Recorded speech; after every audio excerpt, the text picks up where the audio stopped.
जुड़ने के लिए। आज हम बात करेंगे जब जीवन में आध्यात्मिकता नहीं होती है तो आदमी कितना बहसी हो जाता है। आप सब लोगों ने सोशल मीडिया में देख रहा होगा आजकल मेरठ की कहानी सब जगह घूम रही है, हर गली गली में आदमी परिचित है और पुलिस भी नए नए एंगल उसमें तलाशने की कोशिश कर रही है। लेकिन ये सारे एंगल बेकार हैं। इसलिए बेकार हैं क्योंकि ये जो घटनाएं घटी हैं वो लोग, मुझे तरस है जो मारा गया उस पर भी, जो मारने वाले हैं उन पर भी मुझे तरस आ रहा है, क्योंकि वो लोग अपने मन की, उनका मन उनके नियंत्रण में नहीं था, ये कहना चाहिए, या उसको शुद्ध भाषा में कहें उनके जीवन में आध्यात्मिकता नहीं थी। अगर आध्यात्मिकता होती तो इतने क्रूर कदम वो नहीं उठाते। जी हाँ, मैं बात कर रहा हूँ जो मेरठ की मुस्कान रस्तोगी,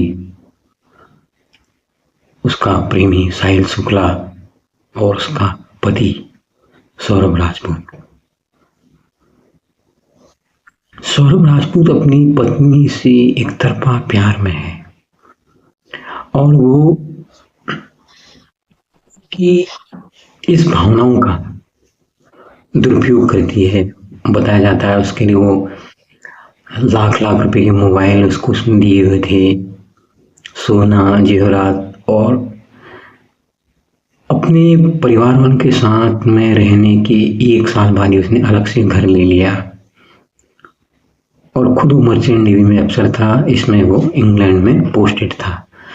वो सिर्फ अपनी पत्नी का जन्मदिन मनाने के लिए भारत आया था।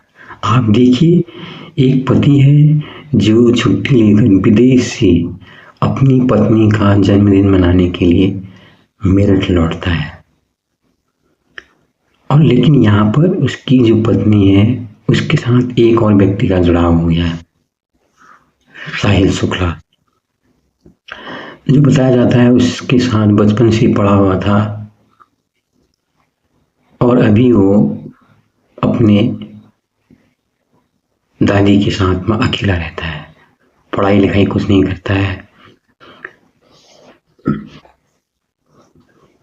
तो उसको बताते हैं कि वो बड़ा ही एक तंत्र मंत्र में विश्वास करने वाला युवक था, क्योंकि दोस्ती पुरानी थी पहले से बचपन की, और जवानी में ये जो दोस्ती थी वो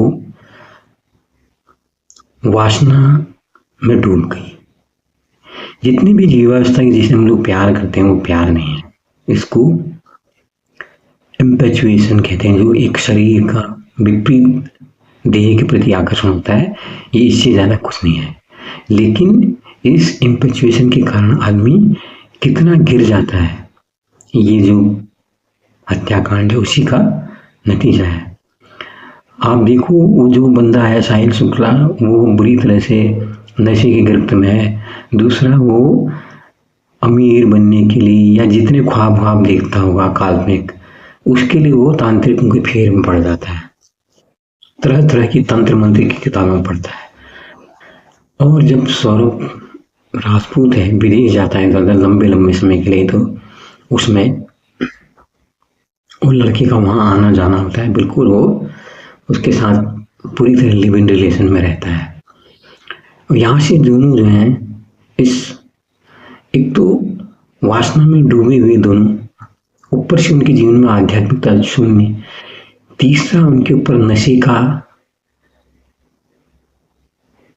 असर, और फिर चौथा अंधविश्वास।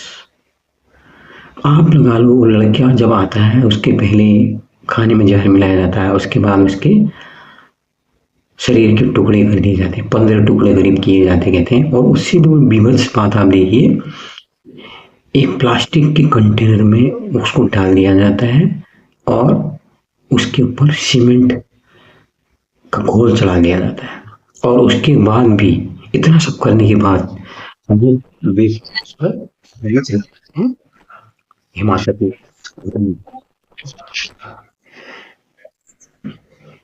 आप देखिए, जब आदमी अंधा हो जाता है, जब आदमी तंत्र मंत्र में फंसा होता है। फिर उसको लगता है कि ये जो कर रहा हूँ, कहीं से मैं जो कर रहा हूँ तंत्र मंत्र की सारी चीजें, ये सारी बाधाएं जो हमने किया वो अपराध छूट जाएगा, उसी फेर में वो चले गए। लेकिन लड़की के अंदर भी कहीं ना कहीं अपराध बोध था, या पूछा होगा, क्योंकि अपने फोन से भी, अपने पति के फोन से भी वो अपने ससुराल वालों को, अपने मम्मी पापा को वो गुमराह करती रही कि हाँ हम यहाँ हैं, मैं हैं। लेकिन जब उन लोगों ने देखा कभी भी साथ में ना वीडियो दिखाया, ना साथ की कोई फोटो भेजी, तो थोड़ा शक उनको हुआ। लेकिन बाद में वो कहते हैं लड़की के माता पिता, और बड़ी मजे की बात है इसमें, जो आजकल कैमरे में जो महिला आ रही है लड़की की माँ के तौर पर, वो उसकी अपनी सगी माँ नहीं है, वो उसकी सौतेली माँ है। और जो लड़का उनका दामाद था, उसने उनके अकाउंट में 1-2 महीने पहले लाख रुपए उसने भी डाले थे। अब लड़के के माता पिता कह रहे हैं कि उसमें जो उसके माता पिता हैं वो भी मिले हैं, लेकिन जब उनको पैसा मिल रहा है तो वो क्यों मर्डर में शामिल होंगे, ये चीज निश्चित तौर पर समझ में नहीं आती। लेकिन कहीं ना कहीं वो भी ये पैसे की फेर में कुछ न कुछ वो चाहते होंगे कि वो जो लड़का है उस पर नियंत्रण पाया जाए। इसके लिए वो भी कुछ न कुछ प्रयास करते होंगे। हो सकता है जो अलग से घर बनाया है उसमें उनका भी योगदान हो सकता है। तो सारी चीजें क्या है, हम लोग क्या है, हमारे पास तंत्र मंत्र पढ़ने के लिए समय है, और हमारे पास वो मर्डर की तरीके की सारी मिस्ट्री हम पढ़ रहे हैं, कैसे मारेंगे, क्या मारेंगे, फिर क्या करेंगे। ये कोई अपनी बुद्धि का काम तो है नहीं, ये कहीं कोई फिल्मों से या कहीं से आज जो डार्क वेब सीरीज आ रही हैं उसमें सारी क्रिमिनल और ये सारी चीजें तो आ रही हैं। इन लोगों ने गौर से उसको पढ़ा समय निकाल के, और उसके बाद उस लड़की के बारे में कहते हैं जब उसने देखा कि ये लड़का जो साहिल शुक्ला है वो थोड़ा अंधविश्वासी है। ऐसा कहा जाता है कि स्नैपचैट में उसने उसकी माँ के नाम का एक अकाउंट बनाया था, और उसकी माँ अब इस दुनिया में नहीं, वो 8-9 साल पहले मर गई थी, इसलिए अपनी दादी के साथ रहता अकेले। और वो लड़का बिल्ली वगैरह भी पालता है।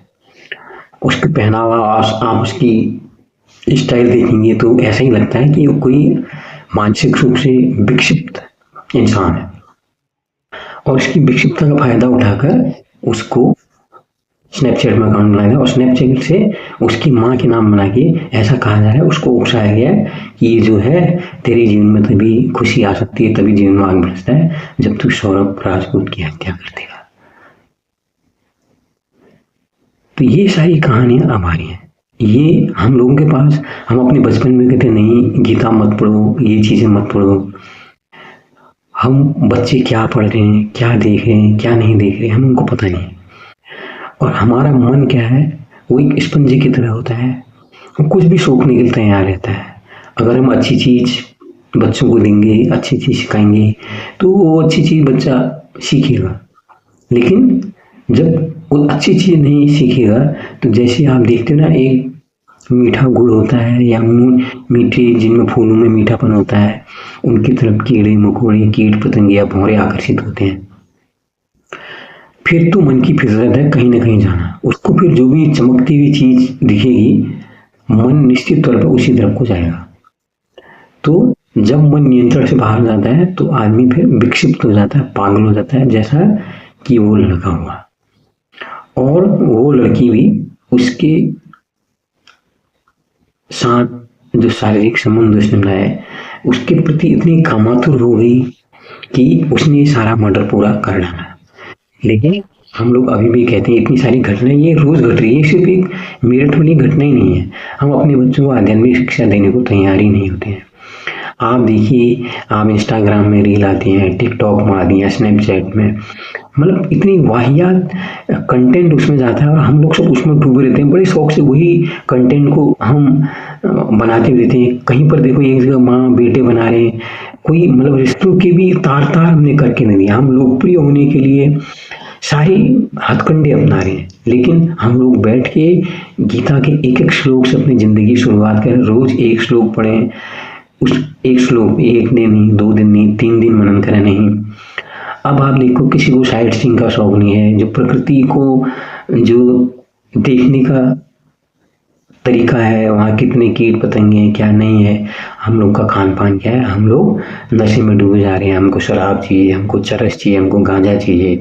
उसके बाद खान पान के लिए हमको नॉनवेज चाहिए, चिकन मटन क्रैब वरैब, पता नहीं कितनी चीज़ें हम लोग ट्राई करते हैं, लेकिन हम लोग अपनी ज़िंदगी में आध्यात्म को नहीं आने देते हैं, क्योंकि हम नहीं चाहते हैं कि वो आदमी मनन की ओर जाए, कुछ सीखे, कुछ ज्ञान ले। नहीं, हमारा उद्देश्य ही नहीं है। तो जब जीवन में आध्यात्म नहीं होती है तो हम लोग इतने पाशु हो जाते हैं। जो घटना है सिर्फ उसी की उदाहरण, आप पुलिस में कितनी भी जांच कर ले, कहाँ ले गए, क्या लिए, किसने करवाया है, अंत में निष्कर्ष आप देखेंगे कि अगर इन बच्चों के जीवन में जिन्होंने मारा और जो मरा है उनके जीवन में आध्यात्मिकता होती तो ये सारी काम नहीं हुए थे।